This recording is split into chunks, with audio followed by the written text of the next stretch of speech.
Hi, today we're going to continue reading Nancy Clancy Book 7. Chapter 12, Showtime. When school let out on Friday, Bree and Nancy asked who was planning to go to the arena the next day. What for? Nolan and a couple of other kids asked. Nancy and Bree turned to each other. They were shocked. Hardly nobody knew about Antiques in her attic coming to town to film a show, and hardly anybody was interested. Oh, that's the show my grandpa watches. Boring, Grace said. No, it's not. Bri and I are going, and I bet we'll have a thrilling time, Nancy insisted. My house is filled with antiques. They're in every room, Grace went on. Do you have an antique toilet? Lena wanted to know. I mean, of course not. When Grace turned back to Nancy, I might let you take in something of mine if you don't have any stuff that's worth money. I have plenty of stuff. I don't need yours, Nancy replied. That evening, her father picked out his 10 best comic books. Her mom rolled up the Pearl Jam poster and packed the vase in double warp.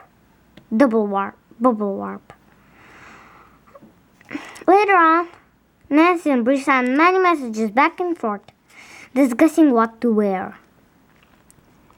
They wanted to look grown up, mature.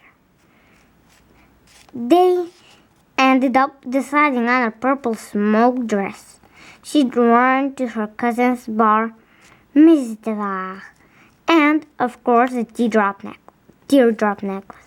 The next morning, on the dot of 7, Mrs. Devine picked up the girls.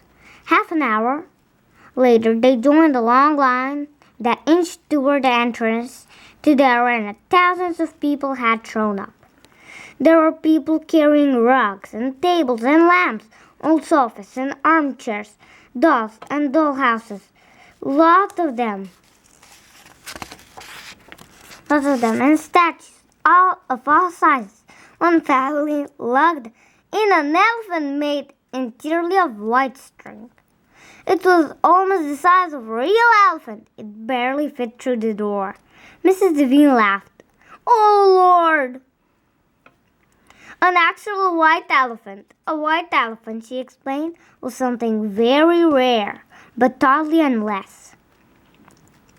Where do you suppose they keep it? Then she winched and rubbed the back of her foot. Whatever possessed me to wear high heels? It took over 2 hours just to reach the entrance to the arena. Inside, they could see huge signs for different categories: jewelry, musical instruments, furniture, and many more. The signs hung like flags from the ceiling, and under each one sat an appraiser, someone who knew all about that category and who tell how much each person's stuff was worth. Nancy recognized several of the appraisers from watching the show. Over there, under toys, she explained, is the man with the ponytail who always wears a giant bow tie. Sure enough, he was wearing one that day. Once, they were inside the arena, guys in red t-shirts that said Antiques in her attic stopped each person. They took a quick look at everyone had bought in and stared to the right line. More lines, wailed Mrs. Devine.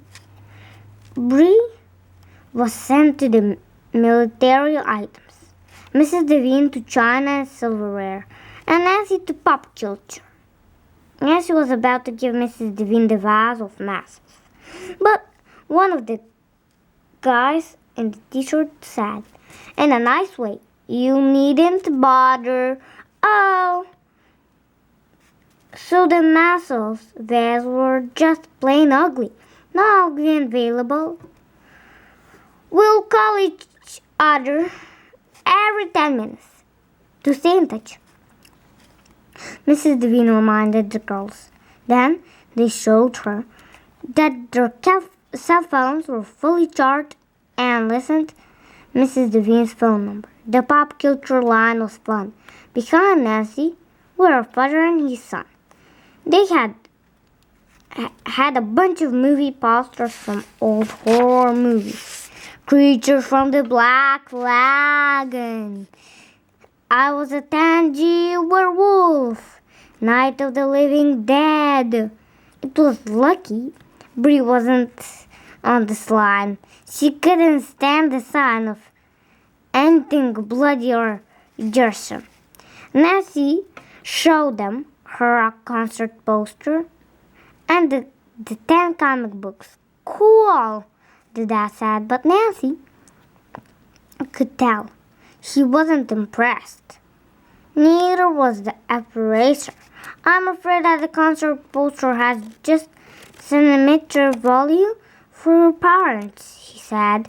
And some of the comic books, the man was leafing through one about Superman. Well, if they were in better condition, then maybe. He stopped talking because another operator showed up needing to speak to him. She was holding a Minnie Mouse watch. Nancy recognized her too because on TV she always looked like a walking jewelry store.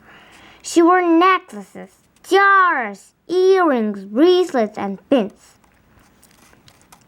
Why, there were even pins on the back of her dress. While the two operators whispered over bent heads, Nancy texted Mrs. Devine to say she was done. After that, Nancy wasn't sure where to go. She already knew her stuff wasn't valuable. Should she leave the pop culture table? She fiddled with her necklace nervously. Finally, she said, "Thank you very much for your expertise." Then she quickly gathered up to the comic books and concert poster. The lady with the Minnie Mouse watch suddenly glanced up and said, "No, don't go. Wait a moment, please." It took a moment for Nancy to realize that the lady was speaking to her. "I noticed your pendant. Maybe I have a closer look at it?" the lady asked. Nancy blinked. "You mean my necklace?" "Yes." That was what the lady wanted to see, and she looked very interested. "Bye!"